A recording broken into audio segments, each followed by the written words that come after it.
Hello everyone, it's Famba28 here, and I know it's been quite a while since I posted a video. I'm sorry for that. I just started school again, and it's hectic as always. And yeah, I'm gonna try to the best of my abilities to try and post as frequently as possible. I don't want to set like a specific schedule, but just to let you guys know that I'll try my best to output some videos. And sorry if you hear the fan of my computer a bit. It's been having overheating issues, so sorry if that's a little bothersome, but anyways, it should be fixed for next time. So anyways, besides that, today I wanted to kind of just give like a replay or like commentary over a match I had for the Sketchmons Round Open, Sketchmons Open Round 1 match I had versus Rakul. Just to give some commentary on this meta a bit. I'm planning to do like an intro to Sketchmons video sometime soon, hopefully, so yeah, just watch out for that. So yeah, let's just get into this battle. I brought kind of like a standard offensive team, really, with the combination of Mimikyu and Tapu Lele, because it's a pretty broken core. If you didn't know, just to give a little overview, Sketchmons, it's basically a meta that allows you to carry just one sketch move per Pokemon. So let's say I have this Mimikyu here, right?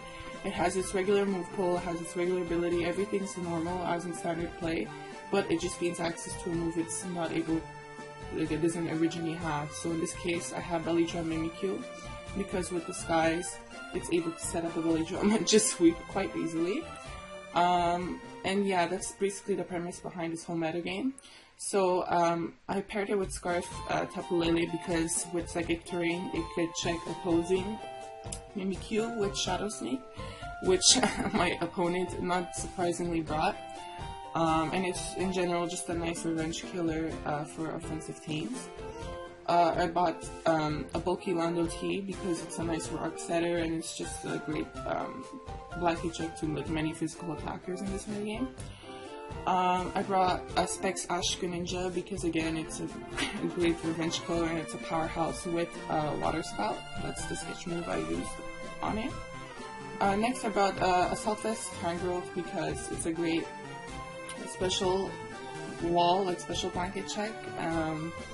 And I gave it to Rapid Spin because, it's a nice hazard removal as well. And finally, I have Mega Metagross. Mega Metagross is already broken in standard play, but in this metagame it's even worse. I gave it V-Create so it could like just blow away steel such as like Ferrothorn and Skarmory. So yeah, my opponent, funny enough, brought 4 out of the 16 mons because yeah. But he brought instead a Alolan Marowak and Aerodactyl, so yeah, let's just hop right into this game. So at the beginning he led off with his Aerodactyl. I just led off with Lando T because I saw I had a good matchup versus the rest of his team. And at first he used Taunt, and I used Stealth Rock. So I just want to pause here.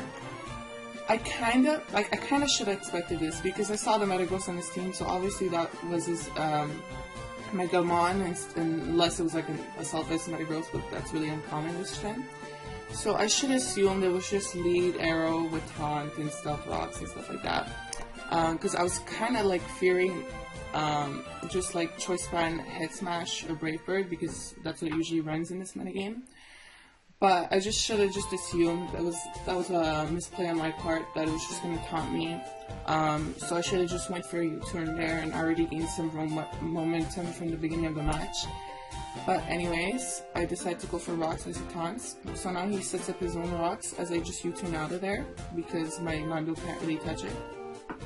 And I go into my Metagross knowing that I could easily OHKO it. So I proceed to Mega Evolve. He goes for Earthquake, it legit does 0 damage. Super effective hit, right? And as I go for Meteor Mash, I just OHKO it. So now he decides to bring in his Greninja, and I am fearing he could OHKO me back with Dark Pulse, because I assume he's Ash Greninja as well, as he is. And he gets a crit on the Tangrowth. Now this was kinda unfortunate a bit, because really Tangrowth, I needed it to be healthy to also check Tapu Lele as well, so the crit kind of didn't help, but it wasn't too bad since we know Regenerator just could regenerate health for time growth as I switched, so it wasn't a big issue, but it was kind of just a nuisance. So he decides to switch out, as I presume he knows I'm a Assault Vest, as I go for Rapid Swing just to clear away the rocks, as you know, not having rocks on your side is always nice. And I bring in my own Metagross on his Metagross because I need my Lando T to check a lower Marowak, so I decided to just bring in my own Metagross as I sack it. I just set up a Dragon Dance. The Dragon Dance Mega Metagross also in this metagame is such a huge threat. Now I bring in my Lando's T. I was hoping it didn't have Ice Punch, but she doesn't, so I decided to go for the Beak Blast, which is the sketch move I gave it. And I get a burn on his Metagross as he hits me with a contact move, so that's really nice. I was able to catch him off guard there. Now he decides to set up another Dragon Dance as I set up Soft Rocks. Now here again, I should have just KO'd the Metagross with Earthquake. Really, like, you know, setting up rocks is always nice, right? Just to like chip damage, but like really, in this game, it's really not. It wasn't necessary because I have all these powerful offensive threats, and the chip damage really wasn't that important. What was more important was me just taking out this Metagross as soon as possible, as it already set up to +2, so it negated the effects of the burn. So yeah, I think that was another misplay on my part. I should have just really taken out this Metagross as soon as possible. So now I think, yeah, he proceeds just to OHKO me with Meteor Mash. So now his Metagross is severely weakened, and I know my Tangrowth could live any hit. As he goes to Meteor Mash, still does quite a bit, and I just take it out with knockoff plus burn damage. So that's a major threat out of the way, but my Tangrowth is really weak and down, so that's a bit of an issue. As he brings in his Greninja, and I decide to sack my Tangrowth here again, which, like, looking back at it, I kind of maybe should have brought in my own Greninja, knowing that unless he goes for his own Specs Water Spout, it really, no move he uses should be able to OHKO me. Because I think I needed my Tangrowth really to check out Tapu Lele. I mean, in my mind during the game I thought, okay, I have my own Tapu Lele, so I could kind of force a 50-50, but really, you should try to avoid 50-50 scenarios as most as possible in Pokemon, because at least in my case I always lose the coin flip. So I don't know if sacking the Tangrowth here was an optimal play on my part, but anyways. So now he transformed into Ash Greninja and becomes a huge ass threat. As I bring my Scarf Tapu Lele now, and I just proceed to Revenge Kill it with Moonblast. So here, now he's able to bring his Alolan Marowak, and really here, again, I have nothing to switch in. Like, Alolan Marowak would just KO. Well, will break the disguise of Mimikyu, which is not good.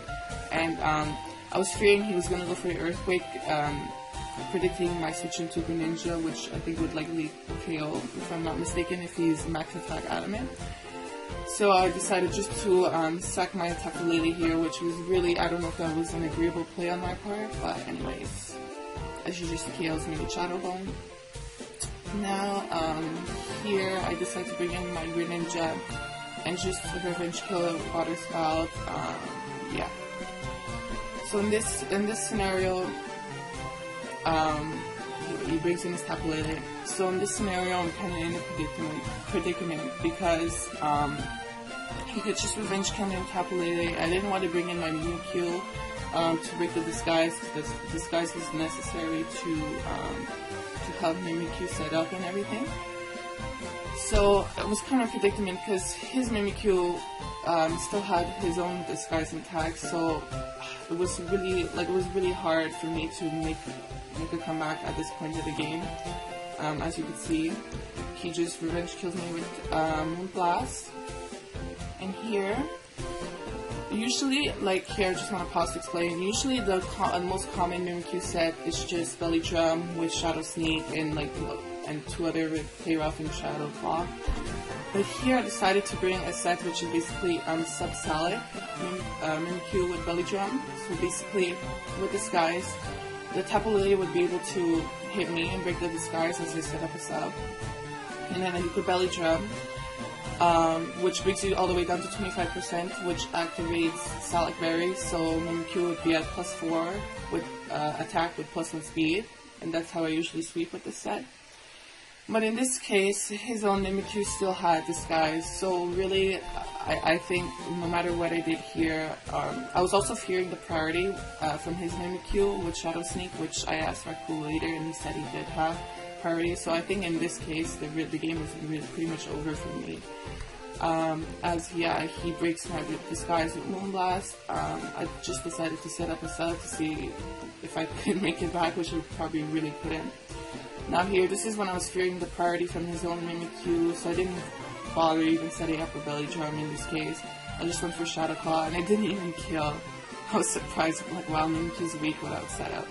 So yeah, my Salak Berry activates really, but really it doesn't matter. Even if his Mimikyu didn't have priority, his own disguise was intact, and I couldn't make it up from this game. And yeah, he proceeds to win the game by using Shadow Claw. So yeah, in this game I made quite a few questionable plays.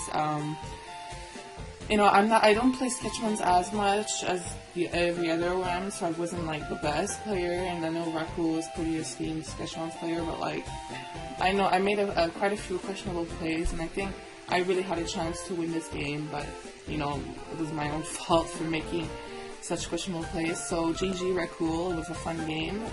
You know, it kind of shows the meta balance though, when 4 out of the 6 mobs are always the same. Even on high ladder, I experienced this as well. But anyways, so thank you guys for watching this video. I promise that I will start uploading soon. I have planned